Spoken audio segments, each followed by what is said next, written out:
บรรณาการอันดับต่อไปนี้ขอเชิญผ่านพบกับการแสดงละครพื้นบ้านเรื่องคู่ขนานตำนานหักนิรันดรเท่าคาและนางสีดา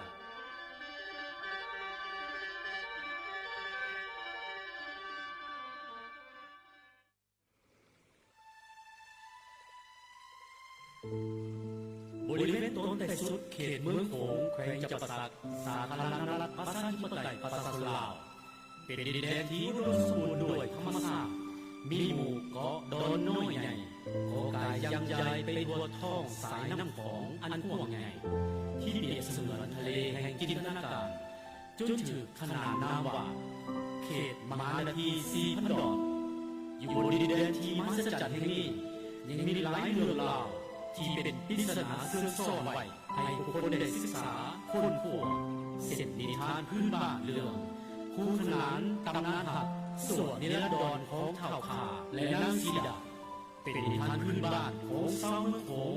ได้สืบสาวกล่าวขานไว้ว่ากาลครั้งหนึ่งในอดีตมีบ่าวสาวคู่หนึ่งชื่อเท่าขาและนางสีดาทั้งสองเป็นคู่ครองผัวเมียด้วยความหักอันงดงามและบริสุทธิ์พวกเขาทั้งสองต่างครองหักและอยู่กินน้ำกันอย่างมีความสุขวันหนึ่งเขาทั้งสองได้เดินทางด้วยการลองแพไปตามลำน้ำของในแพประกอบมีวัตถุเครื่องของและสัตว์เลี้ยงที่พวกเขาเอาที่ตามไปนำแต่ในที่สุดสิ่งที่พวกขาดคิดก็บังเอิญเกิดขึ้นคือแม่ใหม่ของเขากำลังจะไหลลงแก้งเหวที่สูงสันเลยมาย่านหัว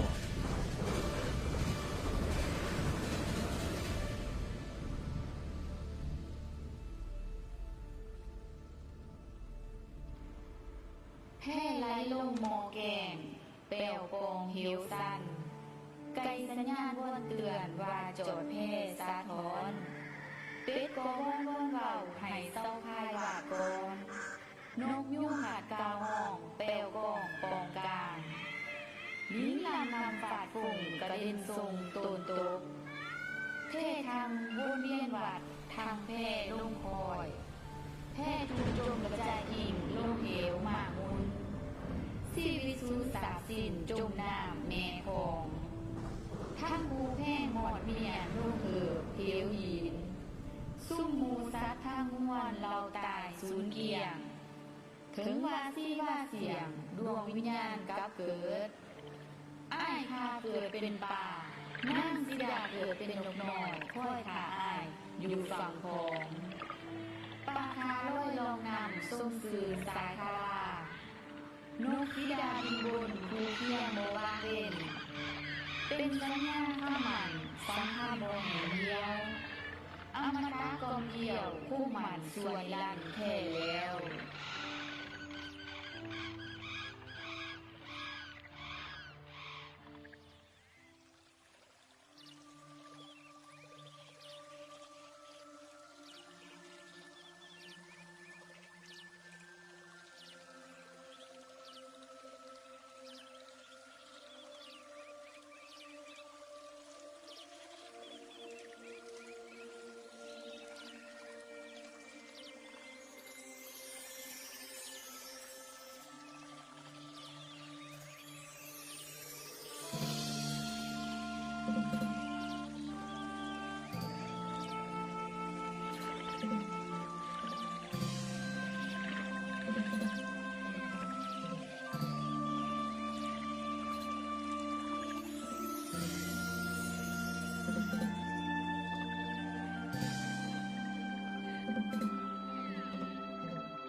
คู่ขนานตำนานหักสัวนิรันดร